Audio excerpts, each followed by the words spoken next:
তুমি আমার স্বামীর দোকানের কর্মচারী, তোমার সাথে তো আরো কয়েকবার হয়েছে, আমার স্বামী তো তোমাকে বিশ্বাস করে, তাহলে এখন কেন ভয় পাচ্ছ, এখন কেন সরে যাচ্ছ? না, বই পাচ্ছি না, ইচ্ছা হইতেছে আজকে যাবো।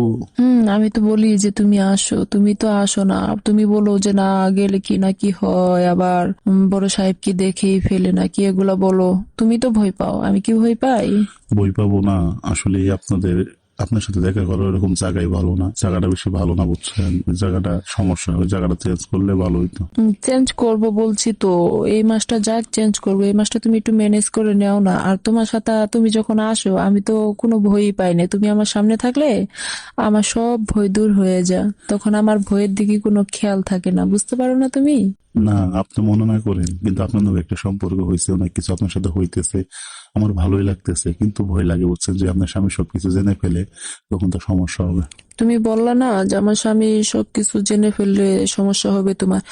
না, এত বড় আশা আমি কখনো করি না, তো যেমনি চলতেছে এমনি চলুক না। আপনি আপনার বাসায় যেতে না বলে আপনি আমার বাসায় আসেন, তাহলে তো আর সমস্যা হবে না।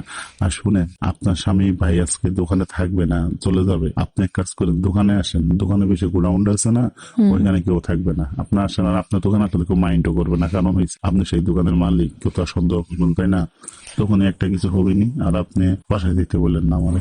আর বেচাই না, তাহলে কি হয়েছে? কাজই তো হবে বোধহয় 20 মিনিটের, তাই না? 20 মিনিটে কাজটা শেষ করে আবার চলে যাব। আর দোকানে গোডাউন তো খালি আছে, তাই না? গোডাউন তার কেউ ঢুকে না। দোকানের গোডাউন পরিষ্কার করে আছে?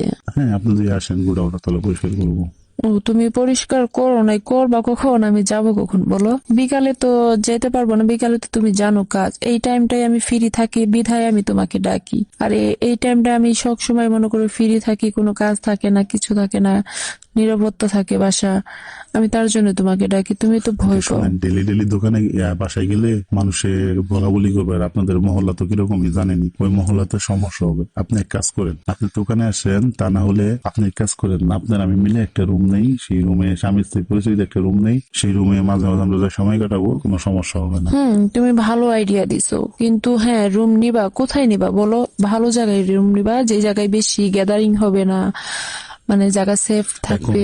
এখন শোনেন ভাবি, যদি ভালো রুম নিতে যাই, একটা হলে ফ্ল্যাট বাসা নিতে হবে, তো ফ্ল্যাট বাসা নিলে তো অনেক টাকা পয়সা লাগবে, মাসে কমসে কম 20 থেকে 25 হাজার টাকা ভাড়া দিতে হবে। এরকম একটা রুম নিলে তাহলে মনে করেন যে কোনো সমস্যা হবে না। আর ভালো জায়গায় রুম নিতে হবে, মনে আমাদের শোনো, গুলশান বনানি, আমি আপনার ওই গুলশান বনানি একটা রুম নিতে হলে অনেক টাকা সিকিউরিটিও দিতে হবে, সেটা তো আর আমাদের এই সম্ভব নয়। মাসে বেতনই পাই 30-35 হাজার টাকা, এটা দিয়ে আমার খেতে হবে, বাড়িতে বাড়িতে হবে, আপনি তো বুঝেন শহরে কি অবস্থা। শোনো, তুমি যে রুমে চিন্তা করতেছো যে রুম ভাড়া, আসলে রুম ভাড়ার আমার কোনো টেনশন নাই, সমস্যা নাই, রুম ভাড়া আমি দিয়া দিলাম। তবে স্বামী স্ত্রী যে দুইজনের রুম ভাড়া নিব, এখন মানুষ যদি বলে যে আমি প্রতিনিয়ত যদি বাসায় না থাকি, হয়তো বা 2-1 ঘন্টার জন্য যাব, বা 20 মিনিট বা 25 মিনিটের জন্য যাব, কিন্তু তখন তো মানুষ বুঝতে পারবে সামান্য এইটুকুর জন্য, এই কয়েকটা মানে সময়ের জন্য আসে, আইসা মেয়েটা চইলা যায় আর আসে না, তখন মানুষের একটা সন্দেহ জাগবে, তাহলে মেয়েটা থাকে কোথায়, অথবা তখন লোকজন ফলো করবে। কিন্তু রুম নিলে ভালোই হতো, কিন্তু এই যে এইটাই হয়েছে কারণ, লোকজন ফলো করবে তখন। হ্যাঁ, আপনি ভালো কথা বলছেন, কিন্তু তাহলে আপনি তো প্রতিনিয়ত আমার সাথে দেখা করতে চান, প্রতিনিয়ত আমার সাথে সময় কাটাতে চান, কিন্তু আমি কি করবো দেখেন, এখন তো মনে হয় আপনার বাসায়ও যেতে পারবো না শোনো ভালো ভালো। শোনো, প্রত্যেকটা হাজবেন্ডেরই পাওয়ার আছে, বাইরে পাওয়ার আছে, কিন্তু ভিতরে ঘরের বউয়ের কাছে কোনো পাওয়ার না নাই। না, সেটাই তো বলতেছি। বললেন না, যদি চিন্তা করেন যে আপনার আমি চলে যাবো একসাথে, তাহলে এটা সম্ভব না, না যেতে। একসাথে তুমি যদি ভয় পাও তাহলে হয়তো বা ওই কাজ করবো না, কিন্তু একটা মেয়ের কি দুইটা স্বামী থাকে না?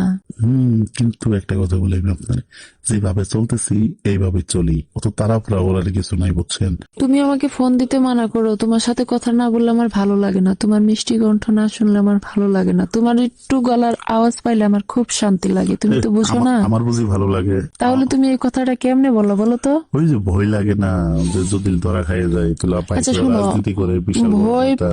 ভয় পায় কি মানে মনে কষ্ট দেওয়াটা ঠিক? না, ঠিক আছে, কিন্তু এক কাজ করি তাহলে। কি বলো? আমার স্বামী ঠিক আছে, কিন্তু তোমার মতো ভালোবাসাও আমাকে দিতে পারে না। আর তুমি তো জানো আমি ভালোবাসার কতটা কাঙ্গালি, আমি ভালোবাসার কতটা পাগল। তোমার ভাই যদি আমাকে এতটুকু পরিমাণে ভালোবাসা দিত হতো বা, তাহলে আমার তোমার দিকে নজর যাইতো না। শুনেন, ভাই তো দেখতে শুনতে অনেক ভালো, অনেক স্মার্ট, তো তো ও যে কেন আপনি আমার প্রেমে পড়লেন? একটা আমার জিনিস জীবনটা- আছে না যে মানুষের টাকা, সয় সম্পদ এগুলা দিয়ে কিন্তু ভালোবাসা কিনা যায় না, ঠিক আছে? আর হাজবেন্ড এত সুন্দর, মানে সব দিক দিয়ে পারফেক্ট, কিন্তু ভালোবাসার দিক দিয়ে ওই অনেকটাই কম। ভাই কম হবে না ভাই, রাজনীতি করে অনেক ব্যবসা আছে, এগুলো দেখতো আবার দেন ওর আচ্ছা কথা দেখো, ওর তোমার কথা ভাইয়ের বলো না। রাজনীতি করে, অথচ তোমার ভাই আমাকে কিন্তু সময়ই দেয় না, সব সময় বাইরে সময় দেয়। ভাই সময় দেয় না বিদায় তো আজকে আপনি আমার কপালে আসছেন।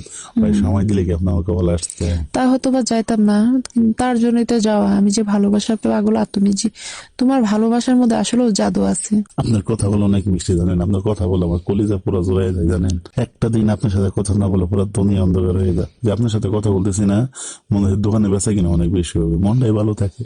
আমি তো পুরো হতভম্ব হয়ে গেছিলাম যে আপনি আমার নাম্বার কোথায় পাইলেন, বুঝছেন? না, নাম্বারটা তোমার ভাইই দিছে, কারণ সবসময় তো বাড়িতে থাকে না, বুঝো না, বাসায় তো থাকে না ও।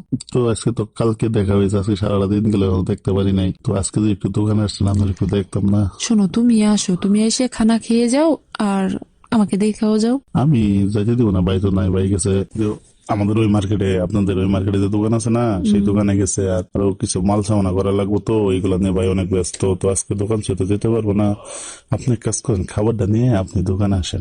আচ্ছা ঠিক আছে, আমি খাবার নিয়ে যাচ্ছি। তুমি কি দুপুরে গোসল করেছিলা? না, আজকে তো দোকান তো আর বন্ধ করতে পারি নাই। আর আমার ছোট ভাইটা যে ছিল, সেও তো আজ আসে নাই দোকানে, তো দোকান বন্ধ করি নাই। আর আজকে হাটের দিন না, আজকে অনেক বেচা কিনা হইতেছে, তো আজকে আর দোকান বন্ধ করতে পারবো না। তো আজকে গোসলটা ওরকমই গেছে, সন্ধ্যার পরে ভাই আসবো, বাইরে বসাইছে, তারপরে গোসল টোসল করবো। না, এখন একটু গোসলটা যদি করানো তোমার, মানে গোসলটা করতে, তাহলেও তো বা ভালো হতো আমার জন্য। আর সমস্যা নাই, ভালোবাসার মধ্যে এইটুকু বাজে না।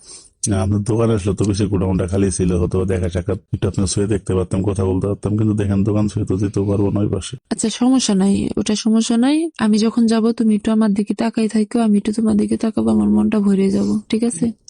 সেই আশায় তো বেঁচে আছি। বিশ্বাস করে আপনার মুখের হাসিটা না দেখলেই নয়, বুঝছেন? তুমি আর এগুলা বলো না, এমনিতেই তোমার জন্য আমি ভরপুর পাগল। তুমি আর এগুলা বলে আমার আরো পাগল বানায়ো না। না সত্যি আপনার মুখের হাসিটা আলহামদুলিল্লাহ অনেক ভালো, বুঝছেন? এই মানে হাসিটা শুধু তোমার সামনে আমি দেই। আমার দাদা মনে হয় কি যে সৃষ্টিকর্তা যদি, মহান আল্লাহ তাআলা যদি আপনার মতো একটা বউ আমার কপালে জুটাইতো, আপনার মতো একটা মেয়ের যদি বিয়ে করতে পারতাম, তাহলে মনে করেন যে জীবনটা লাকি হয়ে যেত। সত্যি আপনি এত আচ্ছা, সুন্দর। তুমি আমার মতো, এটা কি আমার সাথে সম্পর্ক হওয়ার পরে এই কথাটা বলছো? আরে না, আমি তো আপনার যে আপনি ফার্স্ট টাইম আপনার আমি দোকানে দেখছি, সেদিন তো অনেক ভালো লাগছে। আচ্ছা দেখো, আল্লাহর কি নিয়ামত, আল্লাহ তোমাকে, মানে আমাকেই তোমার কপালে রাখছে, আমার মতো চাইছে আমাকেই রাখছে। রাখছে, কিন্তু থাক। কিন্তু একটু বাধা, সমস্যা নাই, এই বাধাও আমি শেষ করে দেব। আচ্ছা ভাবি, অনেক কথাই তো বললাম, তো দোকানে বেচা কিনা তো করতে হবে, ভাই এসে আবার চিল্লাচিল্লি করবে, কন্ট্যাক্ট রেখে দিলাম, ভালো থাকেন। হ্যাঁ আচ্ছা, আর ও যদি বাড়তি কিছু বলে বা বকাবাজি করে তোমাকে, আমাকে বলো, হ্যাঁ রাখো। আচ্ছা ঠিক আছে, ভালো থাকেন তাহলে। আচ্ছা।